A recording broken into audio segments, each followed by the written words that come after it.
everyone, and welcome to the Good Doctors Diagnose for Monday, August 24th. I am Dr. Kristen, and I am also confused as to where time exists or has gone at this point. But here we are on October 24th. October, my gosh, listen to me. These times, man. August 24th. So maybe I wish it was October because I'm really tired of sweating. Can you handle my humidity hair? I mean, like, it's just a mane. It is 99% humidity today in Philadelphia. I don't approve. I don't like it. Things I do like, though, is what I'm talking about to you today, which is the importance of context. Context for decisions, context for history, understanding as full the story as you possibly can. A great example of this, for instance, is the story of Rosa Parks. I know when I was growing up, I was taught that Rosa Parks was just really tired and just kind of sat down and then was so tired that she decided not to move. And that she was this like singular entity that kicked off the civil rights movement. Well, that's wrong on almost every level. I'm sure she was tired, but she didn't just sit down. Ms. Parks was part of a massive civil rights movement at that point. She was not the first person to refuse to sit down on a bus. There was practice runs, and there were other agitations and debates and context and protests and all of these other things. And when I was taught that Rosa was just like, the harbinger of justice, it discredits the fact that social movements never happen because of one person.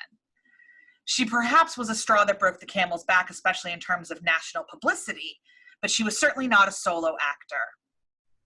It's the same thing with this current month. We're talking a lot about the centenary, and you may want to tune in to Dr. Ahrens and my coverage of the podcast And Nothing Less, which is covering the ratification of the 19th Amendment and all that it did accomplish and didn't accomplish.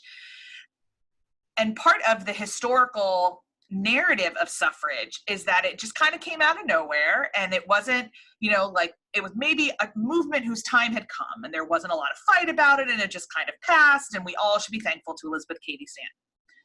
Well, we should be thankful to Elizabeth Cady Stanton, but we should also be very thankful to a whole lot of other people, including Frederick Douglass, who was one of the strongest advocates for female suffrage, which we don't really ever talk about, or people like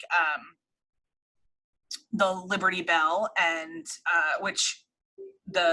you've heard of the Liberty Bell, but there's this Justice Bell that happened and went around, and it's kind of, there's so many people, and I'm sitting here overwhelmed by all the context I'm still learning.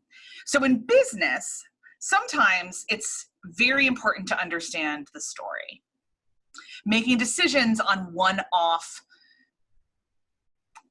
opportunities isn't necessarily the best. And if you're somebody in HR or in leadership or management at all, you'll understand this.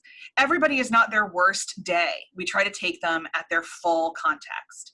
This is the reality show where you're judged on your behavior of the whole season, not just your bake in that episode. Life takes everything into context, but we consciously forget to address that context sometimes. And today, I would like to encourage you to think about the context in your own situation.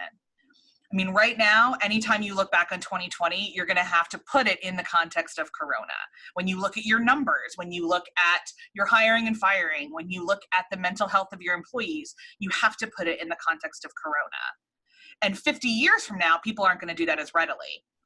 So I wonder what in your company history or in your personal history have you forgotten the context of? That taking a minute and remembering what was actually happening might be really educational and elucidating and help you make stronger decisions in the future. So that's it for me on this Monday, August 24th. We'll see you on Wednesday. Bye.